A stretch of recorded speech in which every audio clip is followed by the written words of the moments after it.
Davina était placée sur le balcon de la grande maison, observant des personnes se rassembler pour la fête. Cette fille pensait toujours que le monde était magique et que sa vie serait toujours paisible.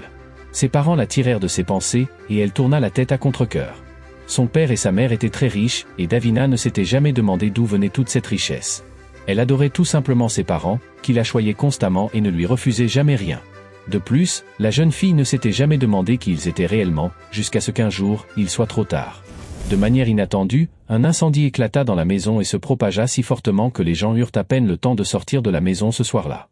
Pour la première fois, la fille pensa que ses parents avaient peut-être des ennemis, ou qu'ils étaient les ennemis de quelqu'un. En un instant, une arme apparaît dans les mains de son père et de sa mère, et son père ordonna à la nourrice de prendre leur fille. Barbara saisit immédiatement la jeune fille dans ses bras et, fermant les yeux, s'enfuit en traversant les zones en flammes de la maison. Elle parvint à sauver Davina, mais tout était terminé pour ses parents ce jour-là, et la jeune fille se retrouva seule. Les larmes coulaient sans arrêt sur son visage. Elle ne pouvait pas croire que ses parents n'étaient plus là, et la nourrice lui demanda de la suivre, encourageant l'orpheline. La nourrice lui promit qu'elle pourrait la rendre très forte, même plus forte que ses parents. Davina voyait maintenant la nourrice comme quelqu'un qui pourrait la rendre forte, mais elle était seulement là pour protéger les enfants dont elle s'occupait. En même temps, Barbara pouvait l'enseigner comment protéger les autres enfants comme elle. Au début, la jeune fille ne comprenait pas bien ce que la nourrice voulait dire, car elle venait de perdre ses parents et se retrouvait seule. Mais ensuite, elle réalisa qu'elle n'avait pas besoin de désespérer et elle faisait toujours confiance à Barbara, alors elle accepta de devenir son élève. Après cet événement, Davina passa les 8 années suivantes dans une académie élite de nourrices, dont l'emplacement était classé secret. Madame Barbara Brimerton l'avait prise sous son aile, l'avait élevée et entraînée, et maintenant, après toutes ces années, elle se sentait bien plus forte. Cette femme était devenue la directrice de l'académie d'élite, ce qui plaisait beaucoup à Davina. Et maintenant, après de nombreuses leçons et formations, la jeune fille était prête à accepter sa première mission sérieuse. Peu de temps avant sa visite auprès de la directrice, Madame Barbara discutait seule d'une offre généreuse avec un certain Monsieur Angelini.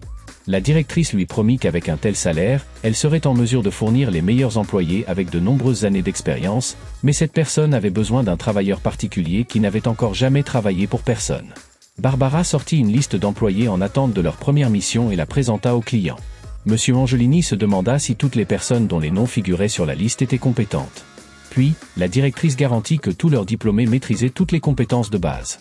Ils sont tous très bien formés au développement de la petite enfance et à la psychologie. Il était également important que les employés sachent comment prodiguer les premiers soins aux victimes. L'autodéfense aussi était enseignée afin que les employés aient la capacité de protéger l'enfant au moment opportun. Il était considéré important que tous les employés sachent conduire une voiture et d'autres véhicules. De plus, la cybersécurité recevait également une grande importance et les employés étaient formés en informatique. Barbara mentionna aussi les qualités nécessaires en matière d'entretien domestique, de planification financière, de politique et bien d'autres compétences. Ensuite, la directrice demanda à Monsieur Angelini pourquoi il avait besoin d'une nourrice d'élite. Il se rappela alors comment, 2 semaines auparavant, il avait parlé à une personne qui avait admis qu'il s'était mis en tort devant son maître et avait promis de tout arranger, mais Gabriel avait besoin que des livres de compte pour émettre une facture à la personne coupable et cette personne devrait alors payer. Monsieur Angelini avertit ce Jacques de quand il aurait besoin de ses services, puis il ajouta qu'il fallait plus de lait pour moment, mais Jacques ne le comprenait pas tout à fait. C'est simplement que son fils Mickey aimait beaucoup le lait au chocolat et maintenant, Angelini exigeait que Jacques lui en fournisse. Le garçon venait juste de s'approcher de Gabriel et l'homme se demanda pourquoi cet enfant semblait si nerveux. Mais le garçon prit une attitude menaçante et exigea une double portion de Jacques pour sa négligence. Gabriel demanda ensuite au garçon pourquoi il ne se comportait pas calmement comme promis, mais lui aussi avait ses propres exigences. À ce moment-là, Jacques s'approcha, les mains tremblantes, tenant une brique de lait, et demanda si cela était toujours nécessaire.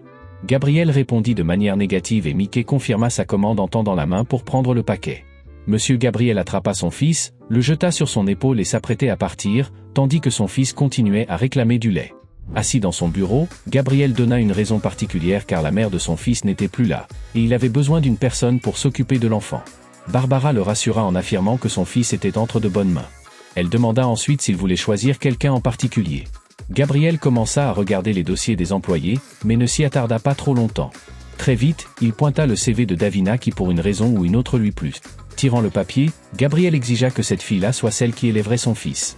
Cependant, la spécialité de Davina était dans la cybersécurité, et la directrice lui demanda s'il avait un vaste réseau internet chez lui.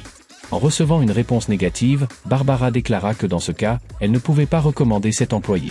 À la place, elle lui proposa une autre personne qui parlait également italien et était bien formée en autodéfense, mais M. Gabriel ne voulait rien entendre et répéta qu'il voulait embaucher Davina. La directrice regarda le client avec un certain reproche, mais ne put refuser, car il payait bien. Elle appela donc Davina, qui ne tarda pas à apparaître immédiatement dans le bureau de Barbara. La jeune fille, bien sûr, était inquiète car c'était sa première mission, mais elle croyait qu'elle réussirait. En entrant dans le bureau, elle vit Barbara, qui lui tournait le dos et ne se pressait pas pour se retourner. La directrice informa la jeune fille qu'on lui avait proposé une mission aujourd'hui. Débordant de joie, Davina s'exclama qu'elle était complètement prête et qu'elle l'était depuis longtemps. Mais Barbara l'interrompit, avouant qu'elle n'était pas vraiment celle qui avait été choisie pour cette mission. Curieuse, Davina demanda pourquoi cela était arrivé, et la directrice, se tournant vers elle, expliqua que c'était le client lui-même qui l'avait choisi. Barbara se rendit ensuite à son bureau et, en sortant un dossier, expliqua brièvement que cet homme s'appelait Gabriel Angelini. À l'écoute de ce nom, la jeune fille fut perplexe, car elle connaissait bien ce nom. Davina se rappela un titre à la une d'un journal disant que Angelini avait encore riposté. C'était une famille mafieuse qui, selon la jeune fille, était impliquée dans l'incendie de sa maison il y a de nombreuses années. Barbara lui conseilla immédiatement de ne pas accepter cette mission car même si elle l'avait assignée, Davina avait le droit de refuser, mais la jeune fille ne pouvait pas décliner sa première mission après tout ce que l'ancienne nourrice avait fait pour elle. En même temps, les souvenirs du passé affluèrent, et elle ne comprenait toujours pas pourquoi ils avaient fait cela jusqu'à ce jour. La jeune fille avait pensé qu'elle n'aurait jamais de réponse, mais maintenant elle voyait qu'elle avait une chance de les avoir. Elle se souvenait des mots de Barbara, qui lui avait promis de la rendre plus forte, et maintenant elle l'était. Sans une seconde d'hésitation, Davina déclara qu'elle était prête à accepter la mission et à se mettre immédiatement au travail. La directrice elle-même doutait que cela en valait la peine à cause du passé de la jeune fille, mais c'était pour cette raison qu'elle accepta.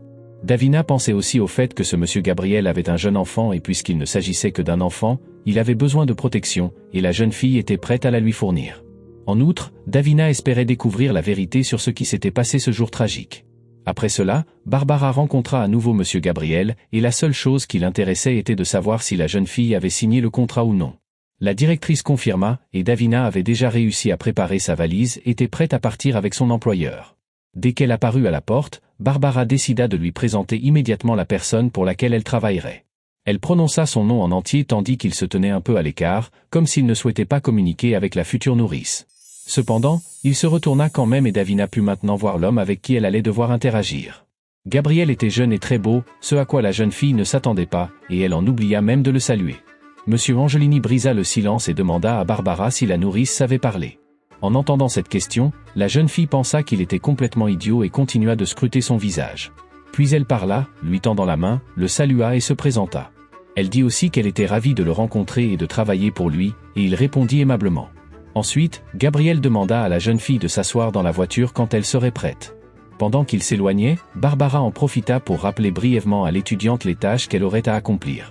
La directrice lui rappela également de ne pas révéler de secrets et de ne pas mettre son patron dans une position embarrassante, notamment de tomber amoureuse. Davina promit qu'elle ne décevrait pas son mentor qui était déjà fier d'elle. C'est donc avec une conscience tranquille qu'elle se dirigea vers la voiture. Le chauffeur, Adam, s'approcha immédiatement d'elle et lui proposa de l'aider à mettre sa valise dans le coffre et il décida de lui donner un petit conseil pour son futur travail. Il lui conseilla de ne pas se laisser impressionner, car l'enfant n'a que 4 ans. Mais elle ne craignait rien et le remercia poliment pour le conseil. Elle alla prendre place dans la voiture et vit que M. Gabriel était avec son fils, ce qui l'étonna un peu. Mais elle se ressaisit et s'adressa immédiatement au garçon en lui demandant s'il était bien le fils de Gabriel. Puis, le garçon commença à se présenter sous le nom de Michel, mais son père l'interrompit et ajouta que tout le monde l'appelait simplement Mikey. Davina n'oublia pas d'être polie et exprima combien elle était ravie de rencontrer ce garçon. Mikey dit alors à son père qu'il ne faisait pas confiance à cette femme et qu'elle sentait l'orange. Davina ne comprit pas pourquoi le garçon disait cela et alla même jusqu'à se renifler discrètement pour voir si elle sentait vraiment comme ça.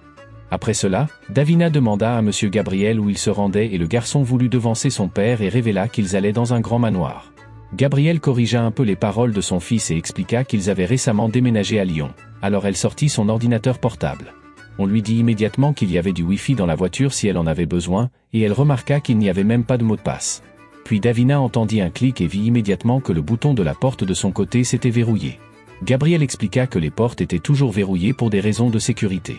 La jeune fille objecta, expliquant qu'en cas d'incident, il valait mieux laisser les portes déverrouillées. Elle appuya sur le bouton de son côté, mais M. Angelini insista sur sa raison et verrouilla la porte de nouveau, expliquant que si des ravisseurs essayaient de prendre son fils à un feu rouge, il vaut mieux verrouiller la porte. Davina comprit son raisonnement et ne discuta plus. Elle retourna à l'écran de son ordinateur portable pendant que Mikey demandait à son père s'il avait remarqué l'odeur d'orange en se penchant vers la nouvelle employée. La jeune fille pensait au fait qu'il y avait du Wi-Fi dans la voiture sans mot de passe, alors même qu'il prêchait la sécurité. Ensuite, le garçon regarda son ordinateur et demanda ce qu'elle faisait. Davina appuya sur l'un des boutons sans donner d'explication, et la vitre entre eux et le conducteur s'abaissa. Adam se tourna vers eux et demanda à son patron s'il avait besoin de quelque chose, mais ce n'était pas le cas. Mikey nota que sa nouvelle nounou était assez rusée et habile. Davina appuya de nouveau sur le bouton et la vitre se releva. Elle proposa alors à Gabriel de mettre un mot de passe sur le Wi-Fi s'il se préoccupait autant de la sécurité. Monsieur Angelini plissa les yeux vers elle, mais comprit qu'elle avait raison et accepta. Peu après, ils arrivèrent au grand manoir de la famille Angelini, en périphérie de la France. Adam suggéra immédiatement à Davina de suivre Gabriel, tandis qu'il s'occuperait des bagages. La jeune fille examina instantanément les lieux et fut surprise de constater qu'il n'y avait ni garde ni caméra en entrant dans la maison. Gabriel lui indiqua que sa chambre était au 2e étage, 2e porte à gauche. Puis il se tourna vers le garçon et expliqua qu'il serait désormais avec cette jeune femme. Mais Mikey voulait être avec son père, mais celui-ci insista pour que, dorénavant, Mikey se tourne vers Davina pour toutes ces questions. Il décida également d'éviter à son fils certains déplacements, mais le garçon répondit en se plaignant, pensant que son père le considérait comme incapable de gérer des affaires. Monsieur Angelini ne voulait vraiment pas impliquer le garçon dans tout cela, mais celui-ci insista que cela était nécessaire. Cela mit tellement en colère le petit Mikey qu'il jeta son carton de lait par terre et s'enfuit de la maison. Gabriel expliqua qu'il a eu des moments difficiles depuis qu'il n'avait plus sa mère, et Davina remarqua que le garçon s'était beaucoup attaché à son père. La jeune fille demanda alors si Mikey savait ce que Gabriel faisait vraiment. En réponse, l'homme lui demanda si elle le savait elle-même, et elle se rappela immédiatement des informations sur ses affaires. Elle répondit qu'elle avait lu certaines nouvelles, mais sans vraiment approfondir. Gabriel décida tout de même de lui expliquer un peu plus en détail, en essayant d'être aussi honnête que possible. Il avoua qu'il était en réalité le grand boss après Don de la mafia Angelini. Gabriel savait très bien que ce poste lui permettait d'être presque au même niveau que le Don et qu'il allait avoir beaucoup d'ennemis, plus que n'importe qui, et il était plus que certain qu'il ferait tout pour atteindre son fils unique car il était l'héritier du nom Angelini. Gabriel conclut en disant qu'il avait besoin d'elle pour protéger le garçon, et Davina promit de faire tout le nécessaire, ce qui rassure monsieur Angelini qui estime qu'il n'a pas de problème avec cela. Davina commença à s'enquérir de ses responsabilités et énuméra quelques tâches qu'elle pourrait accomplir en matière de cybersécurité, mais cela n'était pas nécessaire. Sa seule préoccupation était Mikey, bien qu'elle n'avait aucune idée qu'elle devait devenir une sorte de nounou infirmière. Puis, elle reprit la parole et elle évoqua l'absence de garde du corps et la nécessité de vérifier le personnel. Gabriel s'approcha de nouveau de Davina et répéta que sa seule tâche était de ne pas quitter des yeux son fils. Ensuite, la jeune femme remarqua un sac jeté par terre, que Mikey avait laissé. Davina acquiesça et courut immédiatement dehors à la recherche du garçon, mais il était introuvable. Puis, elle l'entendit se disputer et crier avec quelqu'un. En s'approchant, Davina vit que Mikey avait déjà été attrapé par des hommes et poussé dans le coffre d'un fourgon. Elle se précipita immédiatement après eux, espérant les rattraper et sauver le garçon des ravisseurs. Cependant, la voiture avait déjà réussi à s'éloigner et la jeune femme réalisa que dès le premier jour il y avait déjà des problèmes et regardant le fourgon qui s'éloignait, elle était bien consciente qu'un enfant avait été enlevé. Puis, elle vit monsieur Angelini debout dans l'embrasure de la porte et elle ne savait pas comment lui annoncer la nouvelle. Pendant un moment, elle pensa qu'il valait encore la peine de courir après la voiture, mais elle savait que cela ne servirait à rien. Alors, elle retourna précipitamment à la maison pour discuter de tout avec le propriétaire et prendre les mesures nécessaires. Il commença à demander ce qui s'était passé et la jeune fille expliquant que plusieurs ravisseurs masqués avaient enlevé le garçon. Monsieur Angelini saisit immédiatement la travailleuse par le bras et commença à la pousser à suivre la voiture. Davina s'en souciait et voulait vraiment sauver le petit. Elle demanda les clés de la voiture au propriétaire pour pouvoir agir plus rapidement. Mais Adam était déjà là, il serait son chauffeur dans cette mission et l'emmènerait où elle devait aller. La jeune fille promit à Gabriel qu'elle trouverait certainement le garçon et lui demanda de prévenir la police pour le moment, mais il se pencha vers elle. Alors qu'elle était déjà montée dans la voiture, il dit que ce ne serait pas nécessaire si elle fait bien son travail. L'instant d'après, la voiture fonçait déjà à grande vitesse dans la direction où le fourgon s'était rendu. Le chauffeur demanda où aller et Davina lui indiqua quand tourner à droite et quand tourner à gauche. Elle ouvrit également son ordinateur portable et décida d'utiliser un programme spécial pour rechercher la plaque d'immatriculation qu'elle avait mémorisée. Elle connaissait bien le numéro du fourgon et allait maintenant le localiser. Adam demanda ce qu'elle faisait et Davina lui expliqua brièvement comment elle allait trouver la voiture. La jeune fille regarda également les caméras et vit que ce fourgon ne s'allumait plus. En même temps, Davina se rendit compte que tout se passait trop facilement et soupçonna que cela pouvait être un piège. Ensuite, la jeune fille demanda de tourner à gauche et après 2 autres feux de circulation à droite, il pourrait les rattraper. La nounou voulait également pirater les tours de réseau les plus proches afin d'avoir encore plus de possibilités de trouver la voiture le plus rapidement possible. Puis, elle commença à marmonner d'autres choses qu'elle allait faire, mais Adam ne comprenait pas très bien tous ces termes. Après, Davina trouva 3 signaux téléphoniques dans le bâtiment qu'ils approchaient. Lorsqu'ils arrivèrent, ils virent immédiatement le fourgon des ravisseurs et la jeune fille se prépara à agir. Ensuite, elle demanda à Adam de contourner le bâtiment et de l'attendre de l'autre côté jusqu'à ce qu'elle revienne avec le garçon. Il y avait un garde à l'entrée à l'allure professionnellement diabolique, mais la jeune fille semblait étrange qu'il n'ait pas d'arme. S'approchant de lui, elle le prévint immédiatement qu'elle était bien entraînée et lui demanda d'ouvrir la porte. De manière courtoise, il se contenta de s'appuyer contre la porte et refusa de laisser passer la visiteuse en uniforme. La jeune fille fléchit brusquement les bras au niveau du coude, puis frappa le voyou très brusquement. Sous le coup, il se plia brusquement en 2 et Davina le frappa immédiatement avec le bord de sa paume sur le cou.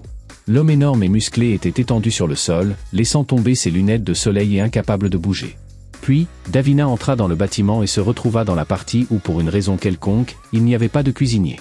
Remarquant un plateau rond en métal sur l'une des tables, la jeune fille décida de s'en armer, il y avait une autre porte avec une fenêtre ronde. En regardant prudemment à travers, Davina vit une salle à moitié éclairée et une femme et un homme gardaient Mikey, qui était ligoté. Immédiatement, la jeune fille claqua la porte bruyamment et entra dans le hall, prête à combattre 2 criminels. Ceux-ci, à leur tour, se préparèrent au combat prenant instantanément une position de combat. Davina balança immédiatement le plateau avec l'intention de frapper l'homme, mais il parvient à se baisser, manquant sa cible. En se relevant, le bandit lança son poing, mais elle parvient à la bloquer avec le plateau. Il ressentit une douleur incroyable dans son poing, et pendant qu'il reculait, Davina balança sa jambe pour tenter un coup de talon sur le visage de la fille, mais elle parvint à riposter. Cependant, Davina ne fut pas prise au dépourvu et frappa immédiatement la bandite à la tête avec le plateau en métal. Pendant que les 2 essayaient de se remettre du carnage, la fille, sans perdre une seconde, courut immédiatement vers le garçon.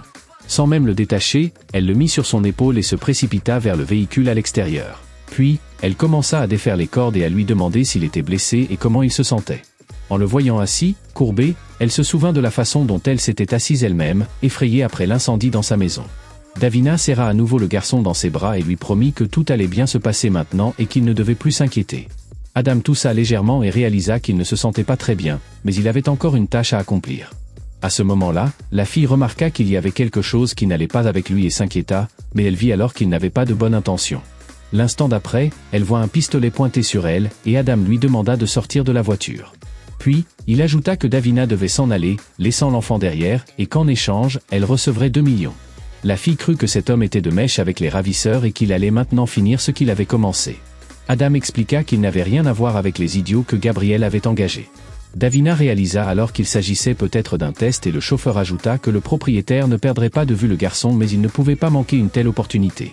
La fille protégea le garçon avec son corps et dit qu'elle ne lui permettrait jamais de faire ce qu'il avait prévu. Cependant, Adam insista pour qu'elle fasse la bonne chose et prenne simplement l'argent au lieu de se retrouver avec un trou dans le front. Du coin de l'œil, Davina remarqua un ordinateur portable ouvert et décida de l'utiliser. Tout en continuant à distraire le chauffeur avec une conversation, elle tendit la main vers l'appareil et commença à chercher le bon bouton. Quand Adam entendit la nounou refuser, il se prépara à tirer pour la battre. Les doigts de la fille étaient au bon endroit et elle appuya sur le bouton sans hésitation. Au même moment, les essuie-glaces se mirent en marche, glissant un bruit silencieux sur le pare-brise. Cela distrait un peu Adam, qui se retourna pour voir ce qui s'était passé. Ensuite, elle appuya immédiatement sur un autre bouton de l'ordinateur portable. Le verre qui protégeait le conducteur des passagers se leva et donna fermement un coup à Adam, qui lâcha son arme.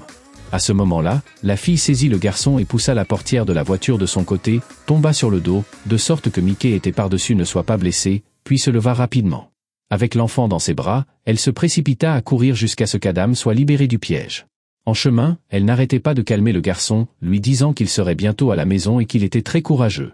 Arrivée à la maison, Davina remarqua que la voiture d'Adam était déjà garée dans la cour et des pensées terribles lui traversèrent l'esprit. Puis, elle vit le chauffeur debout à côté de M. Angelini, comme si de rien n'était. Mickey se libéra de ses bras et courut vers son père, tandis que Davina elle-même comprit que quelque chose n'allait pas. Gabriel tapota la tête du bébé et félicita la nounou pour son excellent travail, disant qu'elle était engagée. Maintenant, elle réalisait que la façon de parler d'Adam faisait partie du plan. M. Angelini remarqua qu'il n'avait pas très bien travaillé, car Davina s'était échappée avant qu'il ne tire. La fille, bien qu'un peu en colère, répéta à nouveau que pour de telles raisons, la porte de la voiture devait être déverrouillée.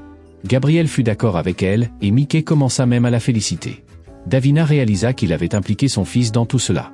Mais il ne pouvait s'empêcher d'avertir Mickey car l'enfant pouvait alors avoir un traumatisme psychologique. Gabrielle voulait également s'assurer qu'elle ne puisse pas être intimidée ou être corrompue de cette manière, et il aimait le résultat. Il expliqua que cela s'était déjà produit avec des nounous précédentes, et Davina promit de garder un œil sur Mickey, mais lui demanda de lui faire confiance. Angelini ne pouvait pas accepter cela car il ne faisait confiance à personne. Lorsque Davina demanda la raison, il admit que sa femme avait disparu 1 an auparavant. Puis, il sortit de sa poche une alliance de la taille d'un doigt de femme et couverte de sang. Il ajouta ensuite qu'une chose que la police n'avait pas mentionnée dans le rapport, à savoir que sa femme avait été assassinée. Le visage d'Angelini était très triste et mélancolique. Il ferma même les yeux, se souvenant de sa femme. Davina remarqua à quel point le petit Mickey était gêné lorsque son père se souvenait de sa mère et réalisa que le garçon était triste lui aussi. Elle demanda alors à l'employeur de ne pas en parler, car ce n'était pas le moment le plus opportun. Gabrielle comprit ce que la fille voulait dire et demanda à son fils de monter dans sa chambre, mais celui-ci objecta, prétendant qu'il allait bien. En réalité, il ne voulait pas vraiment retourner dans sa chambre. Alors, Davina remarqua les fenêtres et demanda où se trouvait exactement la chambre du garçon. Il fut légèrement mécontent, ne comprenant pas pourquoi la nouvelle nounou avait besoin de la fenêtre de sa chambre. La fille suggéra alors en plaisantant que la chambre de l'enfant devait être celle avec les rideaux en dentelle, ce que Mickey le nia, et Gabrielle expliqua que la chambre de son fils était du côté opposé de la maison.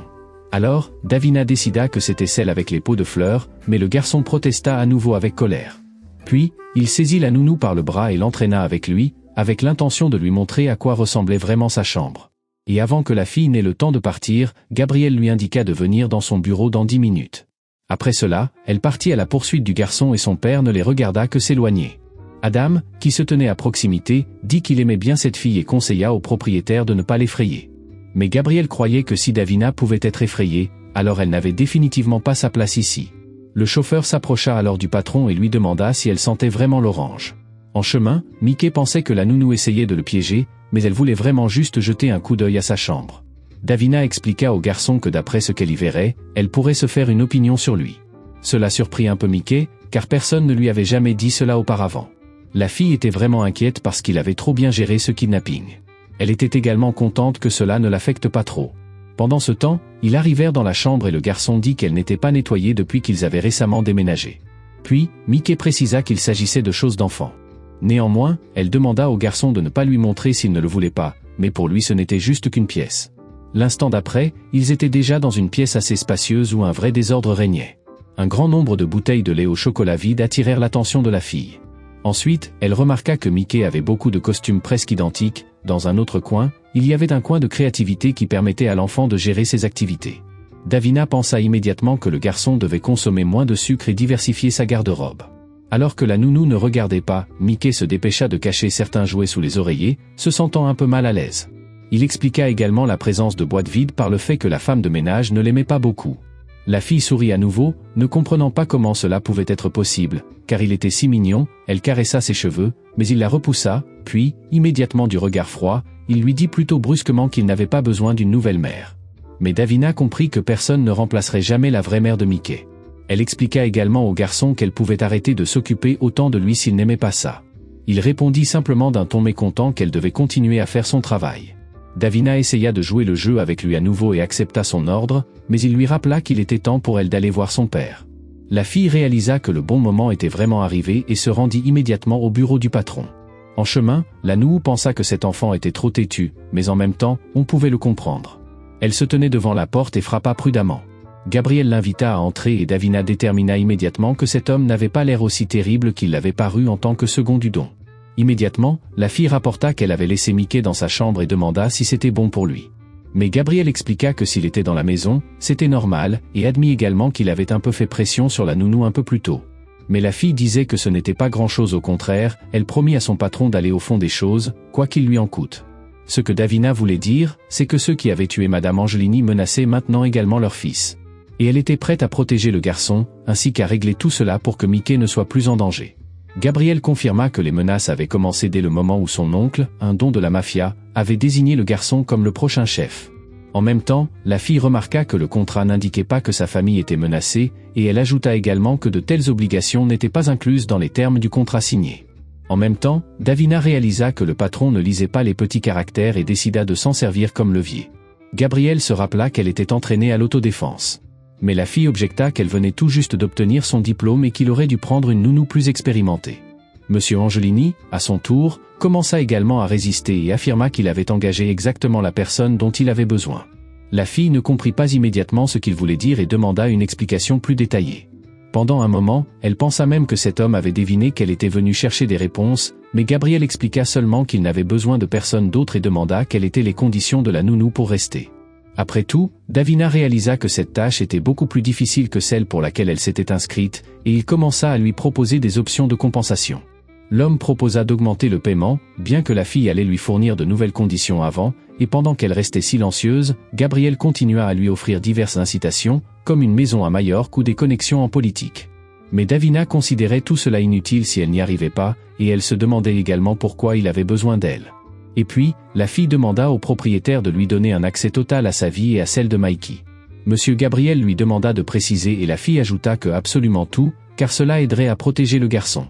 Gabriel trouva une telle demande intéressante, et son éthique de travail lui parut désintéressée. Mais Davina a déclaré qu'elle voulait juste survivre à cette mission, donc il lui fallait utiliser tous les moyens possibles. Le patron y réfléchit, car il y avait certaines choses qu'il ne pouvait pas fournir, comme les comptes professionnels et les données clients. La nounou dit qu'elle n'est pas intéressée par ses affaires et promit de ne pas regarder ce dont elle n'avait pas du tout besoin, ce qui était bien sûr un mensonge. La conversation commença à prendre un caractère plus amusant pour Gabriel, et il demanda à nouveau de clarifier ce qu'elle veut exactement, et Gabriel s'intéressait également à tout ce que la fille gagnerait, car elle était si scrupuleuse à propos de tout. Après avoir rapidement parcouru plusieurs options dans son esprit, Davina déclara qu'elle avait une demande encore plus personnelle. Puis, prenant une profonde inspiration, la fille demanda au patron de laisser une excellente appréciation garantie pour elle. Après tout, elle risquait sa vie pour Mikey, et si tout allait bien à la fin du contrat, elle disait qu'elle voulait que son travail soit apprécié mais ce n'était que du bluff. La fille demanda également à Gabriel de devenir un grand investisseur de l'Elite Nanny Academy. Après avoir écouté Davina, Monsieur Angelini pensa que ses demandes étaient assez petites, mais elle demanda à nouveau sa parole et il promit de le faire dans un an, quand il serait temps de quitter Lyon. Mais alors, Gabriel regarda la nounou de manière menaçante et dit que tout sera différent si quelque chose de malheureux arrivait à son fils. Si cela se produisait, alors la fille regretterait beaucoup de ne pas être morte pendant sa mission. Bien que Davina ne fût pas une personne craintive, ces mots la firent quand même réfléchir un peu puis il la demanda de se mettre à l'aise tout en quittant le bureau. La fille réalisa qu'il parlait sérieusement et on pouvait le lire dans ses yeux. Davina savait très bien qu'une personne comme lui la tuerait à petit feu en cas d'erreur. Mais en même temps, elle était bien entraînée et savait que les nounous d'élite ne faisaient jamais d'erreur. Ensuite, elle rencontra le chauffeur dans le couloir qui traînait ses valises dans la chambre, bien qu'elle aurait pu le faire elle-même. Mais Adam sentit qu'elle en avait assez fait pour aujourd'hui et exprima également sa joie sur le fait qu'elle reste. Il allait porter les bagages au 2e étage et à ce moment-là, il invita la fille à inspecter la maison. Puis, il précisa que pour cette année, ce serait sa maison à moins que quelque chose d'irréparable ne se produise. Davina regarda cet homme et ne pouvait pas dire de quel côté il était, pour elle ou contre elle. Néanmoins, elle suivit ses conseils et alla faire le tour, remarquant que la maison ressemblait à un petit palais. Puis, elle décida de se promener dans le jardin et en même temps de voir à quel point il était sécurisé. Non loin de la porte, Davina remarqua un garde de sécurité qu'elle connaissait déjà officieusement. C'était le même garde qu'elle avait récemment battu pour sauver le garçon. Lorsqu'elle atteignit la clôture, la fille vit qu'elle mesurait 3 mètres de haut et qu'il y avait du fil barbelé au sommet. En marchant plus loin, Davina vit qu'il y avait aussi de belles choses ici, comme une fontaine. Et pourtant, cet endroit où elle apprit qu'un garçon jouait habituellement ne lui semblait pas être une aire de jeu. Par conséquent, la fille pensa qu'il serait très bien si elle emmenait l'enfant au parc. De retour dans la maison, Davina alla chercher sa chambre et vit qu'elle était assez spacieuse et elle voulait profiter pour charger son ordinateur portable, mais lorsqu'elle ouvrit la mallette, la fille remarqua que l'appareil n'y était pas. En se rappelant où elle l'avait laissé après avoir revu les événements récents dans sa tête, Davina réalisa qu'elle avait laissé l'ordinateur portable dans la voiture. Cela s'était produit exactement au moment où elle avait sauté avec le garçon. En regardant par la fenêtre, elle espérait pouvoir le prendre tout de suite, mais il n'y avait pas de voiture dans la cour. Ensuite, Gabriel entra dans la chambre de la nounou et l'invita à le rejoindre pour le dîner, qui était déjà prêt. Davina demanda immédiatement comment elle pouvait récupérer son ordinateur portable, et le patron promit qu'Adam s'en occuperait. Puis, elle s'enquit du garçon et apprit qu'il avait décidé de dîner dans sa chambre ce jour-là. Elle se demanda également à quelle fréquence il arrivait que Mickey ne rejoigne pas la table. Gabriel expliqua que son fils faisait cela dernièrement, et la fille devina que c'était dû à la perte de sa mère. Et puis le patron se retourna et dit avec colère qu'il n'avait pas besoin de ses raisonnements. Après tout, il connaît très bien son fils et ne veut pas entendre l'opinion de quiconque sur ses sentiments. Puis, Il répéta à la nounou qu'elle n'avait qu'à s'inquiéter de la sécurité du garçon. Mickey se tenait devant la porte et essayait discrètement d'écouter ce que les adultes disaient, mais Davina entendait toujours des bruissements devant la porte de la chambre du garçon. Gabriel n'y prêta pas attention car il se dépêcha d'aller où il allait, et la fille réalisa que Mickey avait tout entendu, ce qui la bouleversa car il était encore trop jeune. Puis, elle alla dans la salle à manger où elle fut invitée à s'asseoir à une grande table. Davina pensa qu'il y avait trop de nourriture, même si elle avait faim. La fille, bien sûr, était formée à l'étiquette, mais elle se sentait quand même un peu mal à l'aise car on ne lui avait pas appris à faire de la conversation avec son employeur, et elle décida d'entamer quand même une conversation. Davina demanda d'abord ce qui avait amené M. Angelini à Lyon. Quand elle apprit que ce n'était que pour les affaires, cela lui parut un peu étrange car il n'était pas de la mafia locale. Cette entreprise n'avait aucune influence ici, et elle savait également que les familles mafieuses locales ne lui feraient pas bon accueil. Puis, Davina suggéra qu'un homme de la position de Gabriel pourrait faire beaucoup de bruit dans la ville et la nounou remarqua que Gabriel ne ressentait aucun remords quant au danger de Mickey. Elle n'arrêta pas la conversation et décida de poser une autre question au patron. La fille était curieuse de connaître les objectifs de Mickey pour l'année, mais il ne comprit pas tout à fait sa question. Davina expliqua que si rien de spécial n'était prévu, elle pourrait enseigner une langue ou de l'art au garçon. Monsieur Angelini hésita un peu dans sa réponse, comme s'il réfléchissait à une proposition. Puis, la porte de la salle à manger s'ouvrit et une des domestiques entra, apportant une boisson à la table.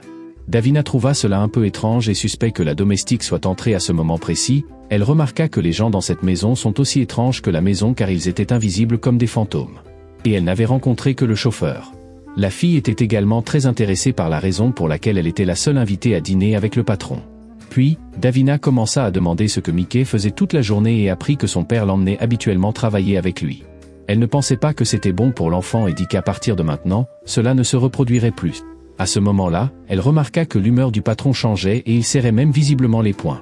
Alors, M. Angelini ordonna à la servante de sortir pour clarifier les choses avec Davina.